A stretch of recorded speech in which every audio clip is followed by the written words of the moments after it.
السلام علیکم ورحمۃ اللہ وبرکاتہ۔ وعلیکم السلام ورحمۃ اللہ وبرکاتہ۔ کیا حال ہے سب کا؟ الحمدللہ۔ نحمده ونصلی علی رسولہ الکریم، اما بعد فاعوذ باللہ من الشیطان الرجیم، بسم اللہ الرحمن الرحیم۔ رب اشرح لی صدری ویسر لی امری واحلل عقدۃ من لسانی یفقہوا قولی۔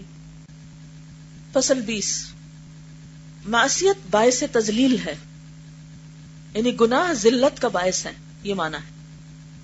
یہ یقینی حقیقت ہے کہ معصیت انسانوں کو ذلیل اور حقیر کر دیتی، یعنی بہت چھوٹا کر دیتی ہے دوسروں کی نگاہوں میں، کیونکہ دنیا جہان کی ساری عزتیں طاعت الہی سے وابستہ ہیں۔ اللہ تعالیٰ کا ارشاد ہے، من کان یرید العزت فللہ العزت جمیعا، سورۃ فاطر۔ جو آدمی عزت کا طلبگار ہے، جو آدمی عزت کا طلبگار ہے تو عزت ساری کی ساری اللہ کی ہے۔ بندے کو چاہیے کہ وہ اطاعت الہی کے ذریعے خواستگار عزت ہو، یعنی اللہ کو راضی کر کے اللہ سے عزت مانگے۔ عزت فقط طاعت الہی سے میسر آ سکتی ہے۔ بعض صالحین سلف کی یہ دعا تھی، یعنی نیک لوگ جو پہلے گزرے، اللہم اعزنی بطاعتک ولا تذلنی بمعصیتک، اے اللہ اپنی اطاعت سے مجھے عزت عطا فرما، نافرمانی سے مجھے ذلیل نہ کر، یعنی میرے گناہوں کی وجہ سے مجھ پر ذلت نہ آئے۔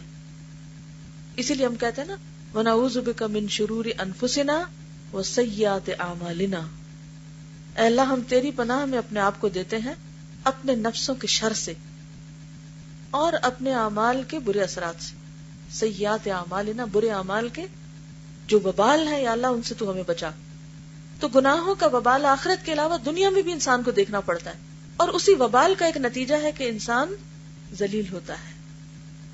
حضرت حسن بصری کا ارشاد ہے کہ لوگ اگرچہ قوی اور خوبصورت خچروں پر سوار ہو کر دوڑتے پھریں، یعنی بڑی بڑی گاڑیوں میں بیٹھ کر جائیں، کھر بجاتے پھریں، یعنی گھوڑوں پہ سوار ہو کے اس کے کھروں کی آواز ہوتی ہے نا، اور ان کی تیز رفتاری پر فخر اور نخوت کے ڈھول پیٹتے رہیں، لیکن گناہوں کی ذلت جو ان پر لازم ہو چکی وہ کبھی دور نہیں ہو سکتی۔ یہی چیز آپ دیکھیں کہ بعض اوقات لوگ بڑی بڑی گاڑیوں پہ سوار ہوتے ہیں، آگے پیچھے ہارن بج رہے ہوتے ہیں، ان کے لیے رستے بلاک کر دیے جاتے ہیں، اور بظاہر ایک شان و شوکت کا جلوس ہوتا ہے، لیکن جو لوگ اس جلوس کو دیکھتے ہیں ان میں سے کتنے لوگ ان سے مروب ہو رہے ہوتے ہیں؟ بتائیے، کتنے لوگ ان کو دعائیں دے رہے ہوتے ہیں؟ جی، بد دعائیں دے رہے ہوتے ہیں۔ اور یہ کتنا بڑا دھوکہ ہے کہ ایسی سواری پر بیٹھا ہوا انسان خود کو بڑی چیز سمجھ رہا ہو اور ایک اقتدار یا ایک بڑائی کے نشے سے چور ہو، اور وہ سمجھے کہ اس کی بڑی عزت ہے، بڑا مقام ہے، حالانکہ لوگوں کے دلوں میں وہ انتہائی حقیر ہے اور دعائیں لینے کی بجائے بد دعائیں لے رہا ہے۔ تو کیا واقعی یہ عزت ہوتی؟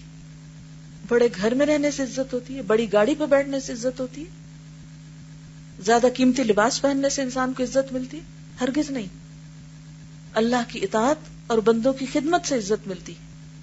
پھر انسان چاہے پیدل ہی کیوں نہ چل رہا ہو، چاہے خچر پہ کیوں نہ بیٹھا ہوا ہو، چاہے معمولی لباس میں ہی کیوں نہ ہو۔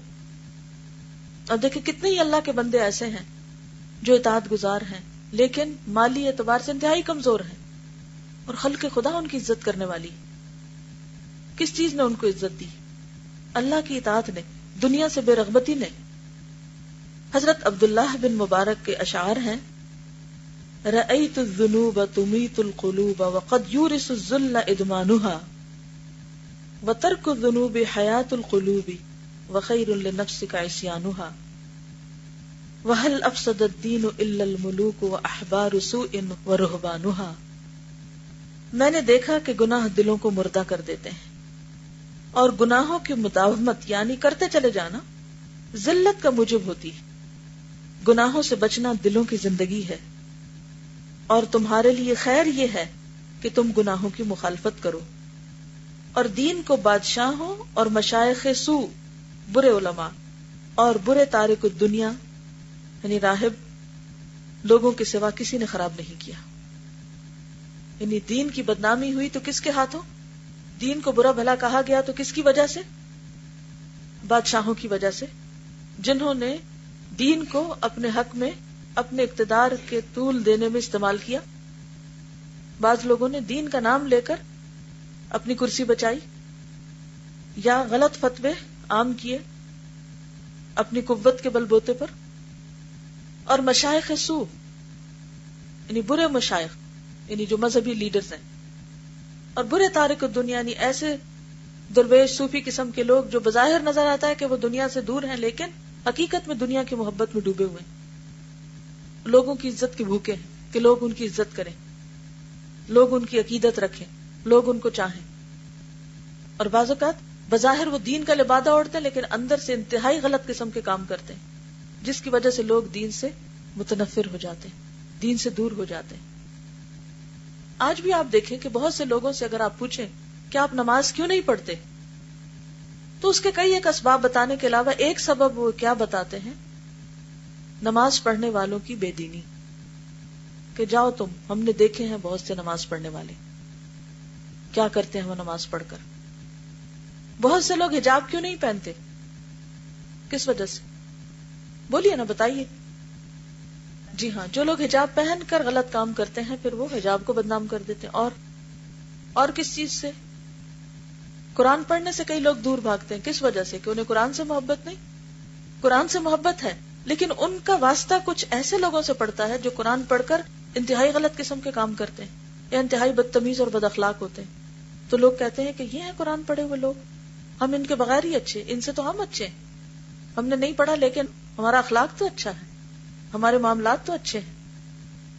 تو اس میں غلطی قرآن کی تو نہیں, لیکن بدنام انہوں نے کس کو کیا؟ دین کو کیا, قرآن کو کیا. کہ شاید یہ قرآن کا اثر تھا, نہیں, یہ گناہوں کی نحوست تھی. قرآن تو بابرکت ہے, باعث رحمت ہے. اور کیا ہوتا ہے بتائیے؟ جی, قول و فعل میں تضاد کی وجہ سے. دیکھیے کہ ایک قرآن پڑھے ہوئے شخص سے لوگ کیا ایکسپیکٹ کرتے ہیں کہ وہ کیا کریں, ان کی کیا ایکسپیکٹیشن ہوتی ہے بتائیے؟ پرفیکٹ ہو اور معاملات اچھے ہوں لوگوں کے ساتھ اور اخلاق اچھا ہو, دھوکہ نہ دے, لوگوں کی خدمت کرے, ان کے کام آئے, ہر ایک کی خیر خواہی کرنے والے جینوئن شخص ہو. جی جی بالکل. بعض اوقات قرآن پڑھے ہوئے لوگوں کے دل کے اندر یہ بڑی خواہش ہوتی ہے کہ وہ لوگ ان کی عزت کریں, اور اگر نہ کرے کوئی تو ناراض ہوتے ہیں اس سے. جی, محسنین میں سے ہو. جی, ان کے دل نرم ہو, رویے نرم ہو, وعدے کی پابندی, جو کچھ قرآن کی تعلیم ہے وہ چاہتے ہیں کہ ان کے اندر ان کو عملی طور پہ نظر آئے. اب آپ دیکھیے کیا ہم ایسے ہیں, کیا ہم قرآن کا صحیح عکس پیش کر رہے ہیں؟ اب دیکھیے کہ جیسا شیشہ ہوتا ہے نا ویسا ہی اس کا عکس ہوتا ہے. اگر شیشہ صاف ہو تو اس کا عکس کیسا ہوتا ہے؟ صاف, شفاف. اور اگر وہ دھندلا ہو تو عکس بھی ویسا ہی ہوتا ہے. جیسے ہم ہوتے ہیں نا تو قرآن کا نور اسی طرح ہم سے ریفلیکٹ ہوتا ہے. وہ تو نور ہے, سورج تو سورج ہے, لیکن صاف پانی پہ پڑتا ہے تو چمکدار قسم کی روشنی نکلتی, اور اگر میلے پانی پہ پڑتا ہے تو گدلی. تو بات یہ ہے کہ جو آخر میں بات ہو رہی تھی کہ سب سے زیادہ دین کو نقصان خود دین والوں نے دیا ہے, دین کے غلط نمائندوں نے. اور اس کا کتنا بڑا نقصان ہے, دوسروں کے لیے بھی ہے اور خود اپنے لیے. اگر ہماری وجہ سے کوئی شخص دین کے قریب آنے کی بجائے دور چلا جاتا ہے, کیا یہ ایک جرم ہے یا نہیں؟ وہ خود اپنے فعل کا تو ذمہ دار ہوگا, لیکن ہم بھی ذمہ دار ہو جائیں گے. تو اس لیے اس بات سے بہت ڈرنا چاہیے کہ ہمارے کسی رویے کی وجہ سے لوگ دین سے دور نہ ہوں. یہ کہتے ہیں کہ انہوں نے کسی کو قرآن پڑھنے کے لیے کہا تو ان کا نہیں, میری ایک جاننے والی ہے, انہوں نے پڑھا, وہ بہت ریجڈ ہو گئی. تو بہت ریجڈ بنا دیتے ہیں.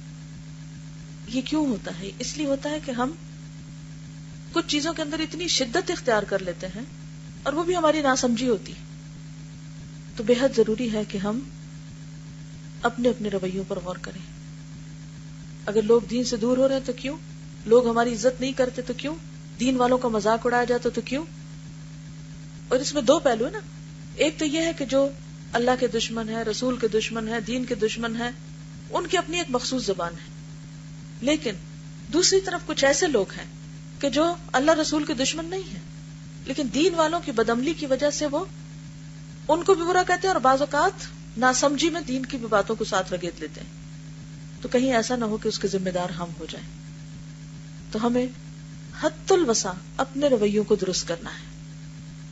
اور سب سے پہلے سب سے اہم ترین چیز اپنے اندر نرمی لائیں، کیونکہ نرمی جس چیز میں ہوگی اسے خوبصورت بنا دے گی اور سختی جس چیز میں ہوگی اسے بدصورت بنا دے گی. جزاکم اللہ خیرا. السلام علیکم ورحمۃ اللہ وبرکاتہ. وعلیکم السلام ورحمۃ